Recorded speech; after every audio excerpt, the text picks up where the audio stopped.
my original case in 2003, it wasn't a lot of people that knew me very well. And so it made it hard. I didn't really feel that I could reach out to people the same way that I know that I can now. A lot of people don't have the understanding that an entire county watched me be homeless and knew that I was homeless. You know, you had to be here to see what was going on. And I'm going to tell you, it was absolutely horrific. So, for any of these people to try to question the validity of my statements, they just weren't here and don't know any better. Because the whole town knew. They saw me walk around with the staples in the back of my head. These guys saw me be homeless. They got reports, the police did, that I was sleeping in the park.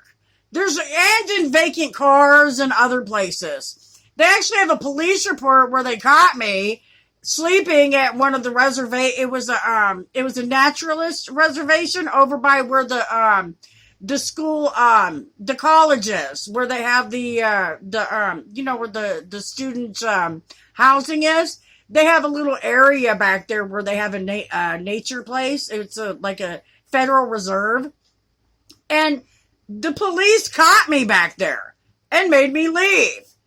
And they knew I was homeless. So, we have a situation here.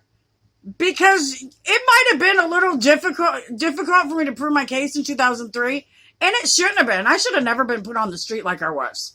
These guys ought to be ashamed of themselves. But to try that now is just absolutely absurd. There's literally thousands of witnesses that I was homeless. All these people saw this. On top of that, I also, after the fact, me and Mother Ross from New Harvest Outreach Ministries also served at funerals for the African American churches in our community. Imagine that. So everyone in the community, the African American community, the ghetto, they all know and saw what happened to me and will verify it. If they don't, they're just a lie. It's really sad that this has occurred. But to continue with such a ridiculous charade on the part of Michigan is ridiculous. I don't know why these people took my kid. This time, the only answer is religious and political persecution. Because everybody knows I don't do drugs. Everybody knows I don't drink. Everybody watched me work for Cass County, Michigan, Department of Health and Human Services for close to 10 years. Then all of a sudden, I vote for Trump, and now I'm all these terrible things. Their story isn't mixing. It doesn't fit with the behavior or the facts. So now we've got some super huge civil rights violations here, especially considering who my people are. There's a problem.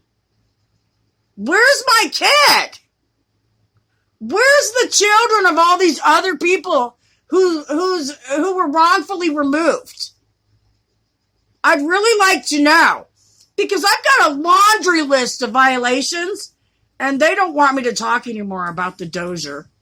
Because there's so much more I put in there that I haven't even talked about. When she said tens of thousands of texts, yeah, that's probably about right. Because I covered everything I possibly could in evidence against the last 4 former administrations of our country. Including talking about Snowden. What's the other one? Julian Assange. I brought up Benghazi. LGBTQ marriage being a civil rights violation. And all this other stuff. There's plenty of stuff to go around. In this Dozier, if you sit here and look at things correctly, there's something for everybody. There's also something that'll piss everybody off, too. So everybody's equally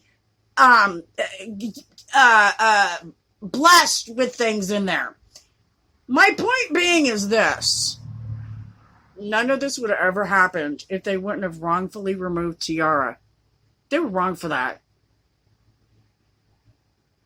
Have a blessed day.